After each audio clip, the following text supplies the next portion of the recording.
kasih ini. Terus kalau puji-puji saya juga mau. Oh, tapi jangan. Misalnya kita puji-puji orang. Aduh, Mbak Maria ya.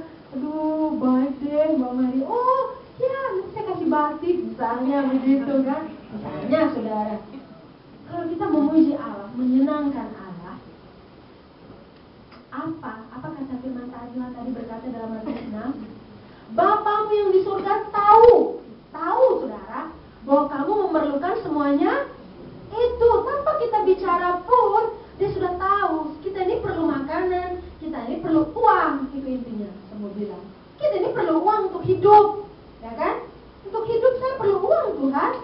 Untuk jadi berkat saya juga perlu uang, betul saudara, ya kan? Jadi berkat dalam keluarga kita.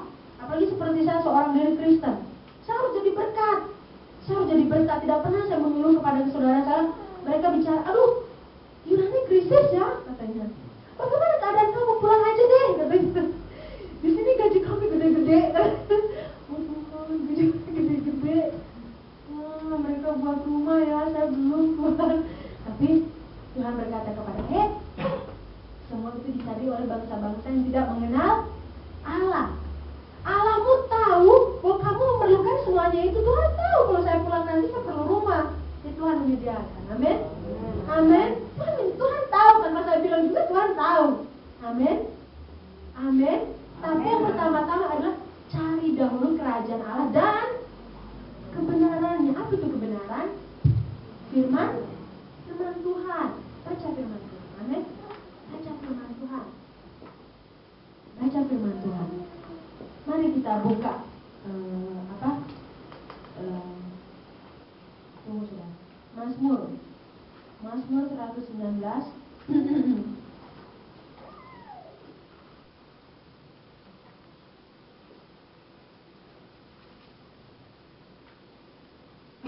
Mazmur 119. Kita baca dari ayatnya yang ke 24. Ya, sudah ketemu saudara? Mazmur 19 ayatnya yang ke-24. Ya, sudah? Mazmur 119 ayat Mazmur pasal 119 ayatnya yang ke-24. Amin, saya bacakan saudara. Ya, peringatan-peringatanmu menjadi kegemaranku, menjadi penasihatku. Ya, lihat ayat yang ke-105. Ya, sudah tahu semua juga. 105. Firman-Mu itu pelita bagi kakiku dan terang bagi jalanku. Amin. Ya kan? Jadi tidak hanya perlu berdoa apa segala, saudara akan jadi orang merok sekali kalau tidak ada firman Tuhan. Ya, cinta kita sama Tuhan bukan cinta buta, tidak saudara. Cinta kita bukan sama Tuhan, bukan cinta buta. Kalau orang cinta buta mudah jatuh. Kenapa?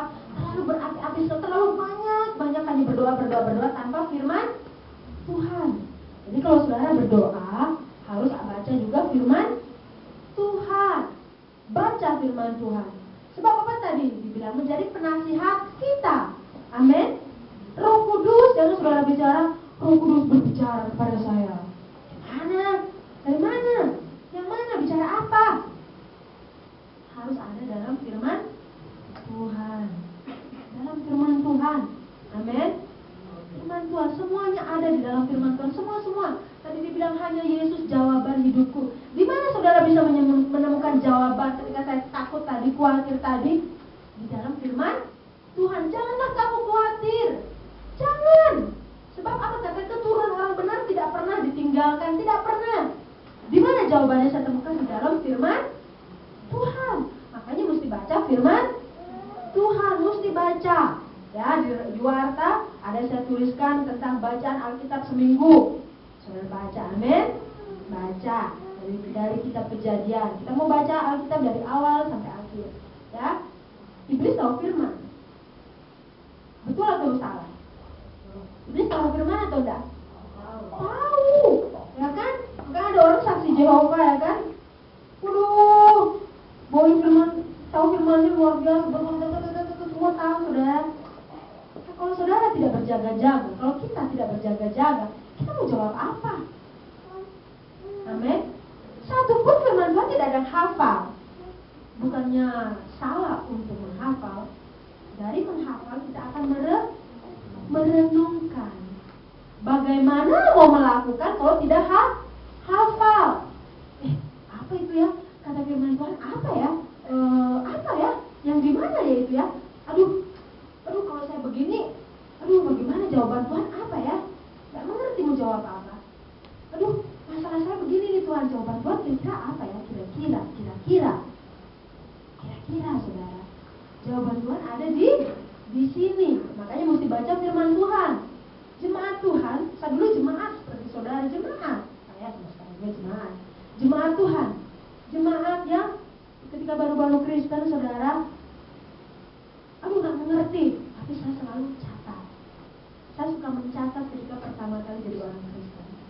Saya suka mencatat. Saya catat, terus saya lihat di rumah. Saya tidak pernah ketinggalan untuk mengambil warta.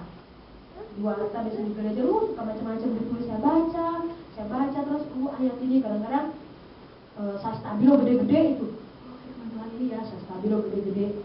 Itu ketika saya pertama kali menjadi orang Kristen. Tidak bisa saudara membawakan firman Tuhan begini, belum bisa. Disuruh berdoa, nanti mau ada pemuritan, sebentar lagi mau ada pemuritan perdana, ya kan? Saya ikut pemuritan, disuruh berdoa saja, mesti puasa saya 1 minggu, karena diingatkan kan minggu kemarinnya, kok Bang, kamu nanti itu ya tugas doa syafaat. Apa itu doa syafaat kak? Gitu kan? Ada kakak rohani, ini mesti berdoa begini. Tuhan mau berdoa apa saya nggak mengerti berdoa. Jadi saya puasa saudara. Saya puasa untuk berdoa itu, terus saya berdoa. Besok-besokannya terus ditunjuk berdoa. Terus ditunjuk berdoa. Besokannya disuruh membawakan kesaksian. Mau bicara aja malu-malu, sebab kan belum kenal semuanya. Terus ngomong apa dari awalnya mesti indah atau bagaimana ya? Mesti dari mana awalnya, pertama-tamanya mesti bagaimana, ya kan? Nggak ngerti pertama-tama mesti bagaimana, apalagi membawakan firman Tuhan. Amin. Tapi dari pertama-tama harus membaca firman Tuhan, ya kan? Harus membaca firman Tuhan supaya tahu apa itu firman Tuhan. Nggak perlu jadi pembawa firman Tuhan, tahu firman Tuhan, mengenal dan melakukannya. Amin. Jadi ketika kita dengar, pertama dengar toh, mendengar aja tidak cukup. Mendengar saja tidak cukup, saudara. Setelah mendengar, kita perhatikan baik-baik, catat, kemudian hafalkan, kemudian renungkan. Setelah merenungkan, melakukan. Pasti mau melakukan. Kenapa? Sudah terngiang-ngiang di kuping. Kata firman Tuhan adalah keturunan orang benar, tidak pernah ditinggalkan terus itu. Berarti saya mesti jadi orang benar. Berlakulah seperti itu. Amin. Iman timbul dari pendengaran, tapi bukan jangan hanya cukup mendengar. Catat, renungkan, dan lakukan. Itu yang paling penting. Lakukan jempol. Amin. Lakukan. Kalau sudah menjadi pelaku firman Tuhan, jempol, saudara. Amin. Lakukan. Jadi pertama-tama adalah carilah dahulu kerajaan Allah dan kebenarannya, maka semuanya itu akan ditambahkan kepadamu. Balik ke Matius 6 tadi, saudara. Matius 6 tadi. Maka semuanya itu akan ditambahkan kepadamu. Lihat ayat yang ke-34. Sebab itu janganlah kamu khawatir akan hari besok, karena hari besok mempunyai kesusahannya sendiri. Kesusahan sehari cukuplah untuk sehari. Jadi jangan khawatir, saudara. Hari ini kita bisa hidup, sudah puji Tuhan. Apa tadi firman Tuhan di doa Bapa kami? Berikanlah kepada kami makanan kami. Berikanlah kami pada hari ini makanan kami yang secukupnya pada apa? Hari ini, besok, dan selama-lamanya. Pada hari ini. Saudara ingat kisah bangsa Israel ketika mereka berjalan di padang gurun? Ingat, saudara? Mungkin pernah sekolah minggu atau pernah sekolah-sekolah Kristen dulu, ya? Ada bangsa Israel berjalan di padang gurun. Tuhan memelihara mereka dengan memberikan mana surgawi. Ya, Tuhan bilang, hari ini mana untuk hari ini, cukup untuk hari ini. Jangan kamu simpan-simpan, karena hari besok akan ada yang baru. Ada yang mencoba simpan. Khawatir, jangan-jangan Tuhan gak kasih lagi besok. tidak percaya. Jadi apa saudara? Jadi ulat, busuk. Jadi mana yang disimpan itu jadi busuk, jadi ulat. Kenapa? Kasih Allah selalu baru setiap hari. Jadi jangan pakai yang usang-usang, jangan yang lama-lama, saudara. Tinggalkan itu yang lama, amin. Jangan hari ini lain berkat hari ini, besok lain lagi, amin. Allah itu selalu baru, Allah tidak pernah ketinggalan zaman, kalau saudara tahu. Kalau Allah ketinggalan zaman, saya juga akan ketinggalan zaman, saudara juga ketinggalan zaman. Nggak tahu model-model misalnya apa, enggak. Allah selalu modern, amin. Selalu mengikuti zaman. Kenapa? Zaman Dia yang ciptakan, amin. Dia yang ciptakan zaman. Haleluya. Kesusahan sehari cukuplah untuk sehari. Jadi jangan saudara pikirkan apa tuh hari besok. Apa kata khotbah pendeta Yakub, Pak Yakub? Orang stres karena ambil apa yang menjadi bagiannya Tuhan. Hari besok bukan hak kita. Hari besok haknya Tuhan. Itu ciptaannya Tuhan, kita mau katakan itu hari esok. Saudara, hari ini cukuplah untuk hari ini. Hari ini kesusahan hari cukuplah untuk hari ini. Bersyukur buat hari. Kalau saudara khawatir buat hari besok, apa kata firman Tuhan tadi? Serahkanlah kekhawatiranmu, nyatakanlah dalam doa, permohonan, dan ucapan syukur. Kalau saudara sudah percaya kepada Allah, sudah mencari namanya kerajaan Allah dan kebenarannya, percaya, amin. Percaya saja bahwa semuanya itu akan ditambahkan kepada kita. Percaya saja. Ini firman Tuhan berkata, bukan saya, bukan komang-komang. Saudara jangan percaya sama saya. Hari ini saya bisa begini, besok mungkin lain. Jangan percaya. Firman Tuhan yang berkata, bukan saya yang berkata. Kalau saya berkata, saya adalah manusia biasa. Ini Allah di surga yang berkata, amin. Allah di surga yang berkata, amin. Carilah dahulu kerajaan Allah dan kebenarannya, maka semuanya itu akan ditambahkan kepadamu. Semua apa? Semua bonus plus. Haleluya. Jadi saudara tidak perlu khawatir. Janganlah khawatir. Jangan khawatir. Apa itu lagu? Nyanyikan dulu satu lagu. Jangan kamu khawatir, burung di udara Dia pelihara. Jangan kamu khawatir, bunga di padang Dia hiasi. Jangan kamu khawatir, apa yang mau makan minum pakai.